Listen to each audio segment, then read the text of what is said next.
kita membahas tentang kebangkitan Yesus dari Lukas 24 ayat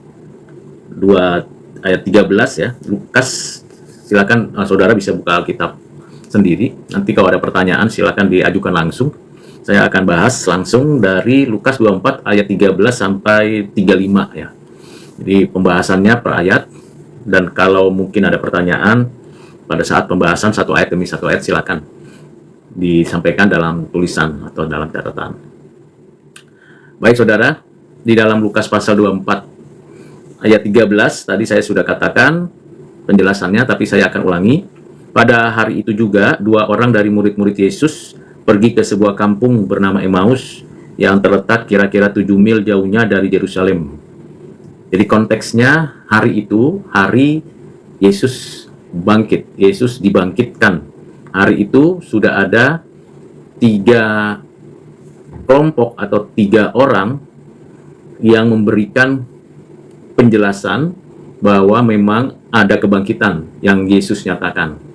Malaikat, perempuan-perempuan yang datang ke kuburan, dan Petrus yang menyatakan bahwa kain kapan itu sudah terlipat di kuburan itu. Jadi, peristiwa itu tidak berhenti di situ yang membuat kita akan banyak pertanyaan dan banyak penjelasan di dalam Lukas 24 ayat 13 sampai 35. Jadi, pada hari itu ternyata ada murid Yesus pergi ke sebuah kampung Emmaus. Ini dari Yerusalem bisa berangkat, mereka pergi ke Emmaus 7 mil. Catatan di sini ada yang menghitung kira-kira 12 km jaraknya. Kira-kira bisa ditempuh berapa jam begitu. Nah, murid-murid ini siapa? Jadi di dalam konteks Injil Lukas, kita membaca bahwa ada 12 murid yang ditetapkan, diangkat menjadi rasul, dan ada murid-murid lain yang selalu bersama-sama dengan 12 rasul itu mendapatkan pengajaran, bimbingan bersama-sama oleh Tuhan Yesus. Nah, 2 orang ini dari Yerusalem pergi ke kampung Emmaus namanya. Di ayat 14, dan mereka berdua berarti bercakap-cakap tentang segala sesuatu yang telah terjadi. Yang telah terjadi itu mulai dari peristiwa Yesus ditangkap di Getsemani, Yesus diadili, Yesus dicambuk, dimahkotai duri, membawa salib, kemudian dia disalibkan dan mati di atas kayu salib, diturunkan dan dikuburkan. Apakah 2 murid ini sudah mengetahui berita kebangkitan Yesus?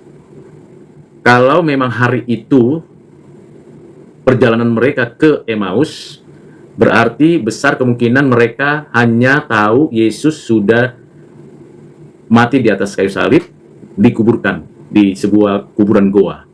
Hanya berhenti sampai situ. Mereka hari itu belum mengetahui kebangkitan Yesus. Itu sebabnya mereka mempercakapkan, memperbincangkan peristiwa yang sangat mengagetkan, mengenaskan, menyedihkan, membuat mereka bisa galau, bisa susah hati, bahkan bisa membuat mereka ketakutan. Sehingga mereka berdua bercakap-cakap, menceritakan apa yang sebenarnya terjadi, sama-sama mereka menyaksikan dan memperhatikan peristiwa 3 hari terakhir itu. Ketika mereka sedang bercakap-cakap dan bertukar pikiran, datanglah Yesus sendiri mendekati mereka, lalu berjalan bersama-sama dengan mereka. Bersama-sama dengan mereka. Yesus sendiri datang, hadir bersama-sama dengan mereka. Ini perjalanan yang cukup menarik dan mendapat perhatian, saudara. Jadi Yesus datang ketika mereka sedang asik berbincang-bincang tentang 3 hari peristiwa yang mereka sendiri lihat, saksikan, dan mereka bisa jadi kecewa, bisa jadi ketakutan, bisa jadi timbul kengerian, karena guru mereka, pribadi yang dihargai dan dihormati itu benar-benar berada di dalam satu kondisi, satu keadaan dikuburkan. Tetapi mereka tidak tahu bahwa Yesus yang hadir di tengah-tengah mereka.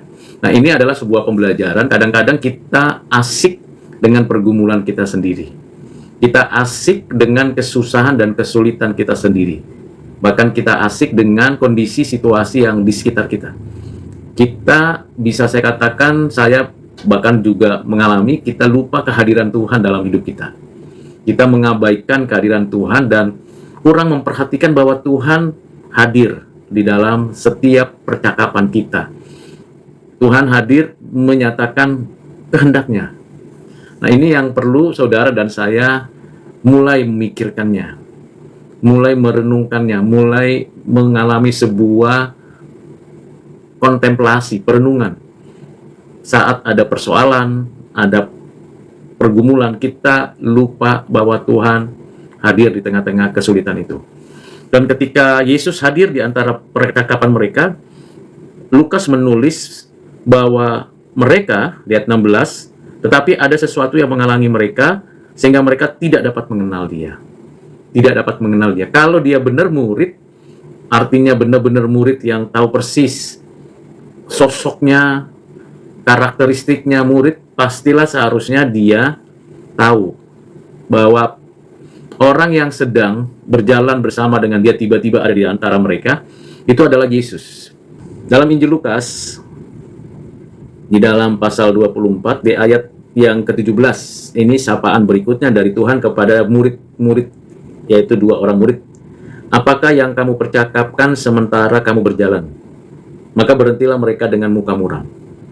Jadi ketika murid-murid itu bercakap, Yesus langsung menghampiri dan memberikan pertanyaan, dan pertanyaan itu membuat murid-murid mukanya muram. Kira-kira begini, kok tiba-tiba ada orang ketika kita lagi mempercakapkan peristiwa-peristiwa beberapa hari yang lalu ini, ada orang yang tiba-tiba bertanya tentang apa yang dipercakapkan.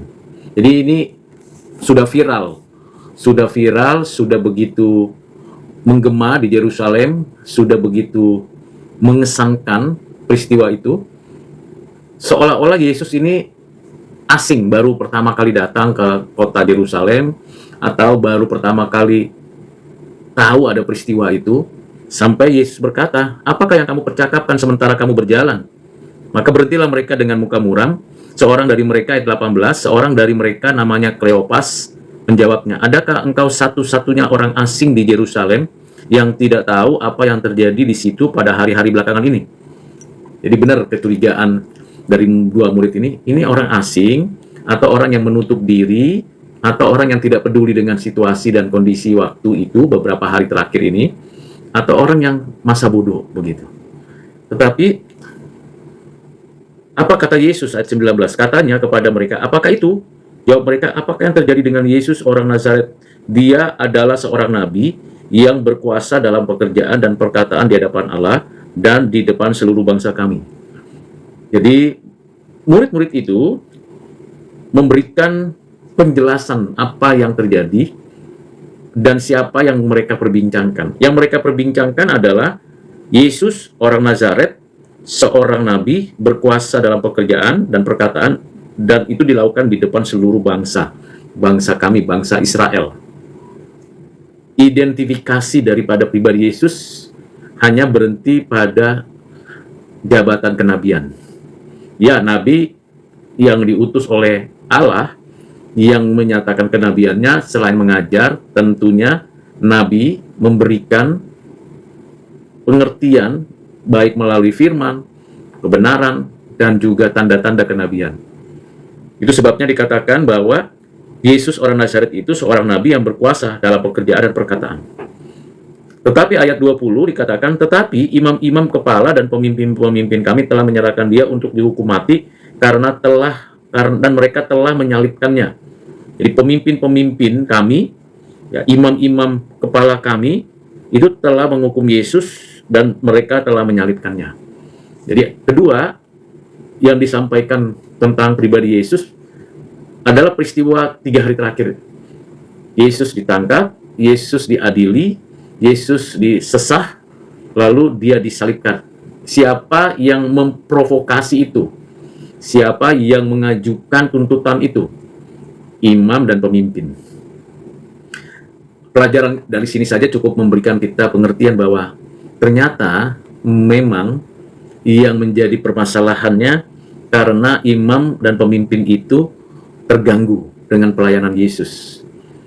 Baik itu apa yang diajarkan, dilakukan, disampaikan oleh Tuhan Yesus kepada banyak orang. Dan para imam ini para pemimpin itu menuduh, memfitnah, dan mendakwa sampai kepada keputusan pimpinan kerajaan. Pilatus memutuskan Yesus disalibkan. Nah, itu konklusi yang cukup jelas yang disampaikan oleh dua murid tersebut. Di ayat 21, padahal kami dahulu mengharapkan bahwa dialah yang datang untuk membebaskan bangsa Israel. Tetapi sementara itu telah lewat 3 hari sejak semuanya itu terjadi. Jadi pengenalan mereka akan Yesus hanya berhenti pada pembebasan Israel yang pada momen itu dikuasai dan dikendalikan oleh kerajaan Romawi. Jadi mereka ingin mengalami pembebasan seperti yang pernah dialami oleh bangsa Israel yang keluar dari Mesir. Itu juga seperti yang mereka alami bangsa ini, membawa bangsa ini keluar dari pembuangan di Babel. Jadi mereka punya ingatan, yang pertama pembebasan dari Mesir sehingga mereka tidak diperbudak, yang kedua pembuangan dari Babel sehingga mereka bisa kembali membangun Yerusalem. Paling tidak dua peristiwa besar ini menjadi tonggak sejarah pembebasan, kemenangan, otonomi mereka sebagai sebuah kerajaan. Padahal konteksnya yang diajarkan oleh Yesus itu tidak lagi untuk membangun kerajaan Israel seperti kerajaan Israel pada masa Saul, Daud, Salomo, dan raja-raja di utara atau selatan. Yang diajarkan, disampaikan, diberitakan, dinyatakan Tuhan Yesus adalah kerajaan Allah. Pemerintahan Allah atas alam ini, atas bumi ini, atas umat manusia, atas umatnya sendiri. Jadi ini bukan berhenti pada satu etnis, bukan berhenti pada satu bangsa Israel. Kehadiran Yesus, pengajaran Yesus, pengertian-pengertian tentang kerajaan Allah, itu bagi segala bangsa. Nah, ini yang mereka tidak tangkap. Mereka, murid-murid itu menangkap kehadiran Yesus dengan segala pekerjaan kenabiannya dan kepemimpinannya ingin seperti masa jaya kerajaan Israel di masa pemerintahan Raja Daud. Nah, itu mimpi mereka. Itu sebabnya mereka merasakan suatu kondisi yang sangat mengecewakan. Mengapa ya? Mereka berharap bahwa Yesus itu hadir untuk memulihkan kerajaan Israel seperti zamannya kerajaan Israel di bawah kekuasaan Raja Daud. Tetapi ternyata tidak demikian. Mereka tidak benar-benar mengingat, memperhatikan, menyimak keseluruhan pengajaran Yesus. Padahal kalau dibaca, diperhatikan, dipahami, apa yang Yesus ajarkan itu tentang kerajaan Allah. Melampaui kerajaan Israel dalam konteks sejarah mereka. Kemudian di ayat 22, tetapi beberapa perempuan dari kalangan kami telah mengejutkan kami pagi-pagi buta, mereka telah pergi ke kubur. Bisa jadi murid-murid ini belum tahu peristiwa kebangkitan Yesus. Ternyata ketika kita baca lagi ayat 22, kita menyadari bahwa mereka tahu. Mereka tahunya dari the second source, bukan the first source, yaitu dari malaikat. Bukan, tapi dari perempuan-perempuan yang mendapatkan berita dari malaikat bahwa Yesus sudah bangkit. Namun demikian, Yesus sudah bangkit. Itu sebabnya di ayat 22 dikatakan, tetapi beberapa perempuan dari kalangan kami telah mengejutkan kami pagi-pagi buta, mereka telah pergi ke kubur. Apa yang mengejutkannya dan tidak menemukan mayatnya, lalu mereka datang dengan berita bahwa telah kelihatan kepada mereka malaikat-malaikat yang mengatakan bahwa dia hidup. Jadi bukan hanya sesuatu tradisi yang mereka biasa lakukan, tetapi yang mengejutkan mereka, pertama, mereka tidak menemukan mayatnya. Kedua, mereka mendapatkan berita dari malaikat, jarang-jarang bisa dinyatakan kehadiran malaikat. Dan di dalam perjalanan pelayanan Yesus, kalau kita membaca, jarang tertulis atau kita tidak mudah menemukan bahwa ada malaikat hadir di sana. Kecuali beberapa peristiwa, yaitu ketika Yesus dicobai, setelah selesai dia mengalami kemenangan atas pencobaan itu, malaikat-malaikat datang melayani. Malaikat itu memberikan kekuatan pada waktu di Taman Getsemani. Malaikat memberitahu kebangkitan Yesus. Yesus dikatakan di sana bahwa Yesus itu hidup. Hidup bukan hanya hidup kembali seperti Lazarus, anak muda dari kota Nain, atau seorang anak yang dari seorang perwira. Tidak hanya sampai pada konteks dibangkitkan seperti itu. Tapi ini hidup.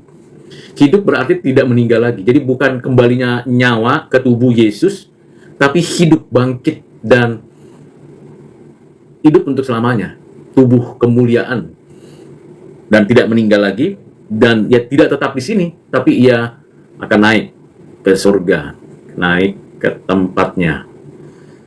Di ayat 24. Dan beberapa teman kami telah pergi ke kubur itu dan mendapati bahwa memang benar yang dikatakan perempuan-perempuan itu, tetapi dia tidak mereka lihat. Ini siapa? Petrus tentunya. Yang dimaksud Petrus, karena di ayat yang ke-12 dikatakan, sungguh pun demikian Petrus bangun lalu cepat-cepat pergi ke kubur itu. Jadi yang dimaksud oleh dua murid itu adalah Petrus, dan menyusul adalah Rasul Yohanes yang masih muda. Tapi Rasul Yohanes lebih cepat karena lebih muda larinya. Tapi Petrus yang menyaksikan bahwa memang ke dalam dilihatnya hanya kain kapan saja. Nah, itu yang mereka sangat perbincangkan. Jadi benarkah berita dari perempuan-perempuan itu? Atau itu hanya ilusi? Atau itu hanya halusinasi? Atau itu hanya imajinasi? Karena kalau itu benar, ini sungguh benar mengagetkan mereka. Tapi kalau itu dicuri mayatnya, siapa berani mencuri mayat Yesus? Bukankah banyak prajurit yang menjaga? Bukankah kuburan batu itu ditutup dengan ketat, bahkan di tempel materai kerajaan? Siapa berani melawan kerajaan waktu itu? Jadi pertanyaan-pertanyaan dalam hati mereka itu menjadi pertanyaan perbincangan yang cukup mengesankan mereka. Kalau benar Yesus bangkit, bagaimana bisa kita buktikan? Bagaimana menunjukkan itu? Tapi kalau Yesus tidak bangkit, bagaimana kita membuktikan bahwa ada mayatnya? Dan siapa yang mencuri? Masakan mencuri mayat, untuk apa pula mayat itu dicuri? Dan sebagainya. Itu bisa terjadi pada percakapan itu. Dan di ayat 25 dikatakan, lalu Yesus berkata kepada mereka, ini waktu mereka menceritakan tentang peristiwa itu, Yesus berkata kepada mereka. Dan ini sangat menohok. Sangat menohok dan sangat mengagetkan sebenarnya. Karena ada orang yang tiba-tiba hadir di tengah-tengah percakapan dua orang murid yang mereka sendiri tidak kenal, samar-samar mereka tidak mengerti benar siapa ini. Dan di sana di dalam ayat 25 dikatakan oleh Tuhan Yesus kepada mereka dua murid itu, hai kamu orang bodoh, betapa lambannya hatimu, sehingga kamu tidak percaya segala sesuatu yang telah dikatakan para nabi. Itu pertama.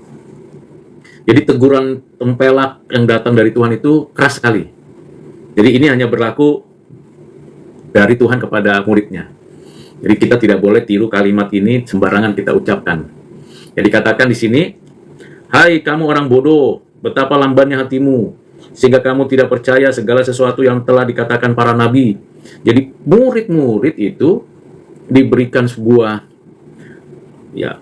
teguran keras, kamu bodoh dan kamu lamban, kamu tidak percaya. Mengapa kamu tidak mempercayai apa yang dikatakan murid para nabi? Para nabi berarti kalau kita bicara tentang para nabi, itu berbicara tentang satu pernyataan-pernyataan Tuhan di dalam perjanjian lama. Baik itu apa yang dikatakan oleh Musa, Yesaya, Yeremia, Yeskil, dan seterusnya. Nabi-nabi itu menjelaskan tentang kedatangan Yesus. Nabi-nabi itu menjelaskan tentang penderitaan Yesus dan menjelaskan tentang kebangkitan Yesus. Kamu bodoh kalau nggak percaya. Jadi ini kebalikan dengan modernis. Orang modernisme biasanya dia mesti betul-betul ada fakta, ada data, ada sesuatu yang bisa dibuktikan dan clear secara pengalaman empiris atau pengetahuan dan pengertian yang mendasar, lalu teruji. Nah ini benar. Dimulai dari pengertian seperti itu. Maka dibilang kalau ada orang yang menyatakan Yesus itu bangkit tanpa ada pembuktian, nah ini bodoh. Bagaimana bisa percaya kepada ceritanya malaikat, perempuan-perempuan, dan Petrus?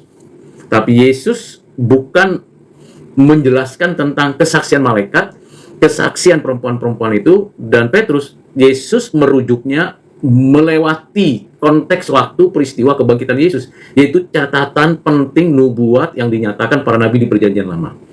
Bahwa peristiwa itu sudah dinubuatkan, dan kamu nggak percaya nubuat itu.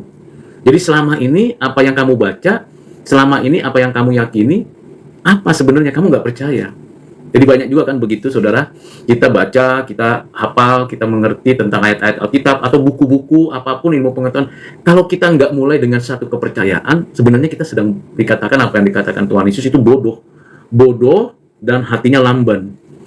Jadi ketidakpercayaan memberikan indikasi bahwa seseorang itu dua, bodoh berarti rasionya tidak dipakai, kedua lamban hatinya berarti sikap hatinya, patosnya itu betul-betul tidak bisa menangkap momen Tuhan menyatakan kehendaknya. Nah ini kalau kita pakai sebenarnya dalam dunia pengetahuan perlu dan penting, bahwa mempercayai terlebih dahulu dengan asumsi yang kita pikirkan, dengan dugaan-dugaan yang ada, dengan presuposisi tentang konteks dan peristiwa, adanya fenomena, adanya problem, kita berasumsi menduga ada sesuatu. Nah, ketika berasumsi dan menduga akan ada sesuatu, itu perlu dan penting adanya kepercayaan. Nah, itu kepercayaan yang sifatnya natural, yang relate dengan fenomena-fenomena yang ada. Demikian juga kalau kita mau pakai kepercayaan kita kepada apa yang diperintahkan Tuhan, apa yang dinyatakan Tuhan. Nah, ini menjadi sesuatu yang penting sekali untuk kita memahaminya. Jadi, apa yang dinyatakan Tuhan di dalam perjanjian lama melalui para nabi, itu yang harusnya juga kita relate untuk menelusurinya. Dan di sini dikatakan bahwa kamu tidak percaya itu. Nabi-nabi sudah menjelaskannya. Ayat 26 dikatakan, bukankah Mesias harus menderita semuanya itu untuk masuk ke dalam kemuliaannya? Nah, itu dinyatakan oleh Tuhan Yesus. Bukankah Mesias harus menderita? Bagi orang Israel, dan murid-murid juga punya pengertian seperti itu, bahwa kalau Mesias ada, Mesias itu seharusnya bisa mengalahkan musuh yang sedang menguasai wilayah tanah perjanjian, yaitu kerajaan Romawi. Kalau Mesias ada, maka tidak lagi ada kesusahan hidup, kesulitan, dan kemiskinan. Yang ada adalah hidup sejahtera, yaitu susu dan madu. Kalau Mesias ada, maka akan dipulihkan bait Allah kembali ada, kerajaan Israel kembali ada. Nah ini mimpi, ini harapan, ini pengertian mereka tentang kehadiran Mesias. Berhenti sampai situ. Sangat jarang ditemui ada orang-orang Israel memiliki pengertian yang basicnya berdasarkan apa yang dikatakan para nabi. Bahwa Mesias itu datang nanti menderita, bahkan mati di atas kayu salib. Nah, ini yang perlu diketahui oleh murid-murid itu. Dan tentu juga bagi kita perlu memahami. Pengertian kita tentang istilah Mesias itu mesti rujukannya apa yang ditulis di dalam Alkitab. Bukan rujukannya menurut persepsi kita, pengertian kita, atau pemahaman kita. Nah, ini yang perlu kita pikirkan dan renungkan dalam hari di mana kebangkitan Yesus dinyatakan. Berikutnya adalah, bukankah Mesias harus menderita dan menderita untuk masuk ke dalam kemuliaannya? Menderita untuk masuk ke dalam kemuliaannya. Ada pengajaran yang penting di sini. Mau hidup mulia, mulailah dengan satu kondisi di mana memang kita menjalani kehidupan yang menderita. Tetapi menderitanya bukan karena perbuatan dosa saya, tapi karena kebenaran, kesucian, keadilan, kebaikan yang dinyatakan. Nah, kalau itu basisnya, maka muncullah kemuliaan. Inilah ciri khas identitas dari orang yang mulia. Inilah yang dinyatakan oleh Yesus sebagai Sang Mesias. Dan ini, konsep ini, prinsip ini ada dalam perjanjian lama. Dan harusnya murid-murid tahu itu. Berarti selama belajar di bawah pemuritan Yesus, ini murid-murid belajar apa? Belajarnya benar enggak? Ikut Tuhannya benar enggak? Jangan-jangan ikut Tuhannya asal ikut saja, tidak greget ikut Tuhan. Nah, ini harus kita menjadi pelajaran. Berapa banyak kita ikut Tuhan tapi tidak betul-betul serius ikut Tuhan, belajarnya masih ya itu saja. Waktu di sekolah minggu sama sekarang sudah dewasa, konsepnya sama gitu, nggak mengalami perkembangan, nggak mengalami pertumbuhan, bahkan tidak berbuah, tidak berani menyatakan firman di dalam keseharian dalam segala konteks kehidupan. Masih mirip anak-anak sekolah minggu.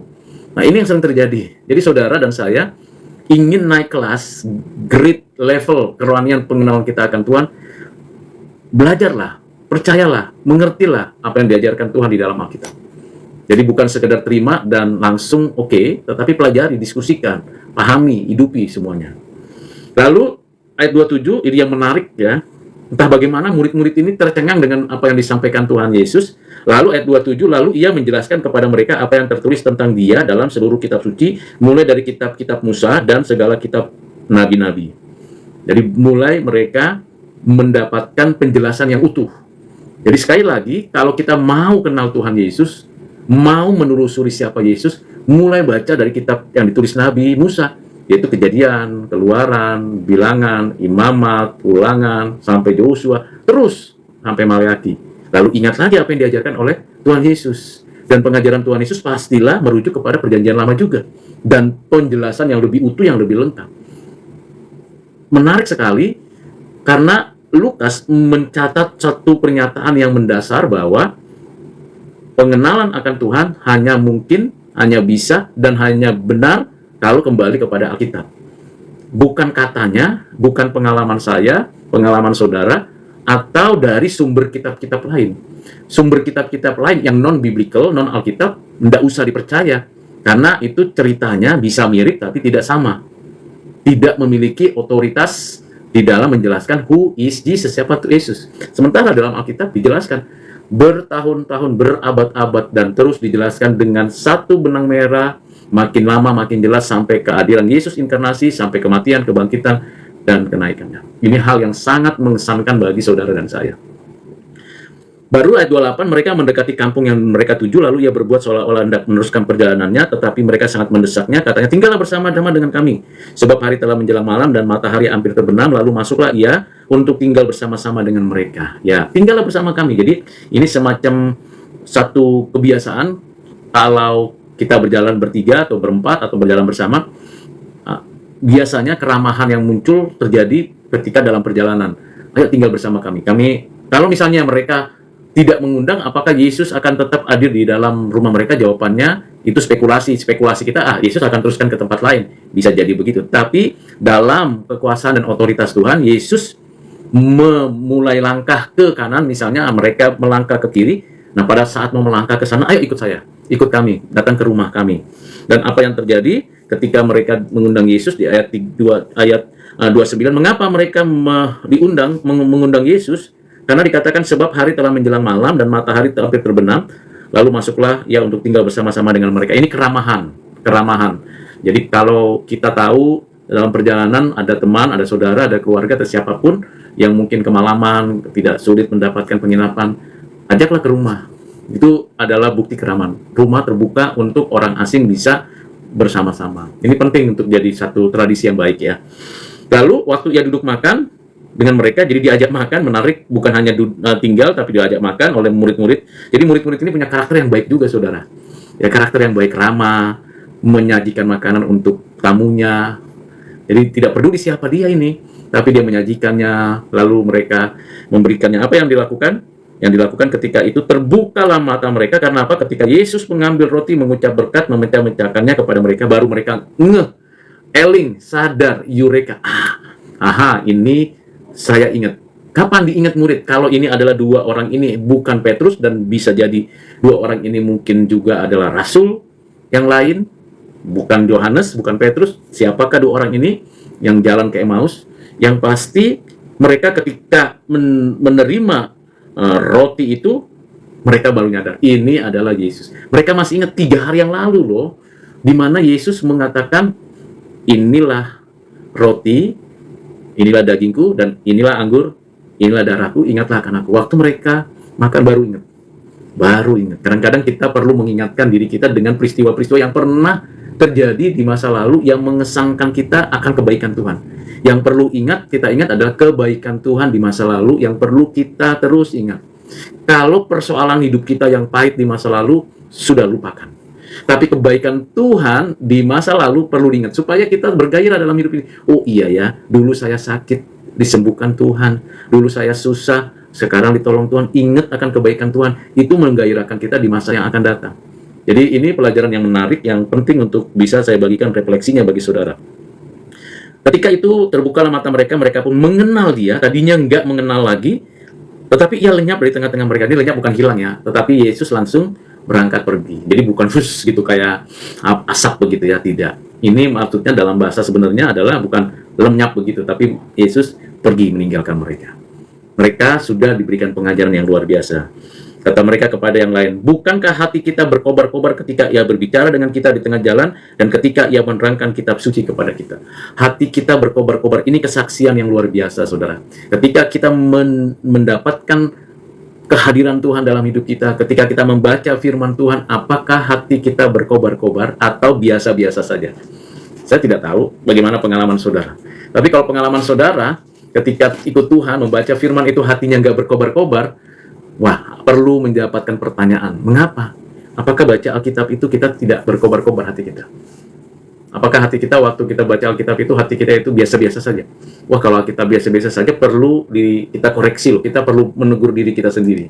Ya, kita perlu tegur diri kita. Tuhan, mengapa saya baca Alkitab itu rasanya hambar? Yang salah siapa? Jangan Alkitabnya disalahkan. Yang salah kitanya yang kita tidak mendapatkan sebuah kekuatan datangnya dari Tuhan. Kenapa? Karena kita tidak terbuka hati, ya. Ya, jadi itu yang perlu saudara dan saya memahami. Berkobar-kobar ketika apa? Kehadiran Tuhan dan firman Tuhan itu bekerja di dalam hati kita. Dan apa yang dilakukan? Yang menerangkan kitab suci, minta Tuhan menerangkan kitab suci. Jadi apa yang saya jelaskan, refleksi yang saya jelaskan dari ayat 13 sampai ayat 32, tentu di dalam permohonan pertolongan dari Roh Kudus, supaya hati kita berkobar. Dan saya ketika membaca ini dan menjelaskan kepada saudara sekalian, itu hati juga berkobar-kobar, mendapatkan selalu hal baru, penjelasan. Oh iya, satu bagian demi satu bagian itu menolong kita untuk menikmati hidup kita selanjutnya, saudara. Jangan lengah, jangan pula berpura-pura kita. Kita harus maju dan berjuang dan hidup penuh dengan sungguh-sungguh dan berkobar-kobar membaca firman. Masa menonton film atau mengerjakan yang lain-lain, kita berkobar-kobar, semangat hal-hal yang politik, hal-hal ekonomi, hal-hal sosial, kita berkobar-kobar membaca Alkitab, adem ayem ya, nggak ada semangatnya. Itu sedih sekali ya. Orang seperti itu pasti belum menikmati firman Tuhan, belum mencicipi betapa manisnya dan indahnya firman Tuhan. Kalau waktu baca Alkitab tidak berkobar-kobar hatinya. Lalu apa yang terjadi? Respon mereka tidak berhenti di sana. Lalu bangunlah mereka dan terus kembali ke Yerusalem. Mereka kembali lagi ke Yerusalem, saudara. Jadi ini adalah suatu mungkin malam itu juga atau besok paginya ya. Mereka kembali lagi ke Yerusalem. Mereka ingin ceritakan benar apa yang dikatakan oleh perempuan itu dan benar apa yang disampaikan oleh malaikat itu. Benar apa yang disaksikan oleh Petrus itu benar bahwa Yesus sudah bangkit. Saudara, kadang-kadang kita itu nggak yakin kalau nggak kita alami sendiri. Maka perlu kita berdoa memohon kiranya saya bisa mengalami Tuhan dalam hidup kita. Sehingga seperti murid-murid ini, mereka langsung bangun, mereka langsung terus ke Yerusalem. Di situ mereka mendapati ke-11 murid itu. Nah, ini menarik ya. Jadi benar dugaan saya di awal bahwa ini bukan rasul 2 murid itu.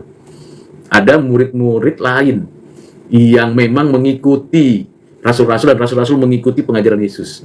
Jadi selama 3,5 tahun itu pelayanan Yesus, seringkali kita fokus berhenti hanya pada 12 murid, dan satu tentu sudah bunuh diri, yaitu Judas Iskariot. Kita tidak atau kurang memperhatikan murid-murid yang lain. Itu sebabnya tidak heran pada hari Pentakosta nantinya, sebelum itu terjadi, Matias itu terpilih jadi pengganti Judas Iskariot. Karena dia adalah murid. Apakah yang dimaksud salah satu dari murid-murid itu bernama Matias? Bisa jadi. Tapi itu spekulasi kalau saya katakan itu Matias. Namun mereka berdua sedang berkumpul bersama dengan teman-teman mereka. Jadi mereka berdua mendapati ke-11 murid itu, mereka sedang berkumpul bersama-sama dengan teman-teman mereka. Jadi ada teman-temannya murid-murid ini. Jadi ini menarik ya. Jadi menarik sekali bahwa kita kadang-kadang membaca satu ayat itu nggak detail, nggak rinci. Jadi 11 murid, ternyata ada 2 murid yang diajar oleh Tuhan Yesus langsung. Selama ini kan yang 12 murid kan sebelum kebangkitan Yesus, itu kan yang 12 murid diajar langsung, ya secara private, diajar secara khusus. Nah sekarang mereka diajarkan langsung dalam perjalanan mereka selama kurang lebih perjalanan sekitar 12 km. Kalaulah mereka sudah berjalan 2 km waktu itu, jadi sekitar 10 km. Kira-kira berapa jam? Bisa jadi 1 jam sampai 2 jam. Selama perjalanan itu, Yesus memberikan pengajaran yang signifikan akan keberadaannya.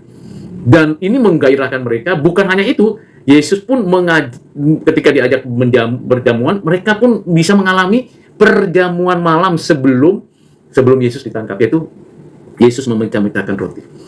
Dua orang ini diberikan privilege yang luar biasa. Mereka bukan rasul, mereka murid. Murid yang mendapatkan kehormatan yang luar biasa dari Tuhan. Saudara dan saya pun sama. Ini menunjukkan bahwa firman itu tidak hanya untuk kalangan sendiri. Berita kabar baik, berita Injil tidak untuk kalangan sendiri, untuk semua orang. Dan murid itu bukan hanya rasul saja, memang rasul-rasul itu diangkat dari murid menjadi rasul khusus spesial, hanya itu jabatan yang ada yang diberikan Tuhan untuk mereka rasul. Tapi kita murid-murid pun mendapatkan pengajaran yang sama seperti yang dialami oleh para rasul. Puji Tuhan. Dan kata mereka itu, sesungguhnya Tuhan telah bangkit dan telah menampakkan diri kepada Simon. Lalu kedua orang itu pun menceritakan apa yang terjadi di tengah jalan dan bagaimana mereka mengenal dia dan pada waktu ia memecah-mecahkan roti. Luar biasa. Saudara yang kasih dalam Kristus, bagian ayat-ayat ini bagi saya sangat berkesan bahwa Tuhan mau mengajarkan kita dalam segala keterbatasan kita sampai kita hatinya melekat pada Tuhan.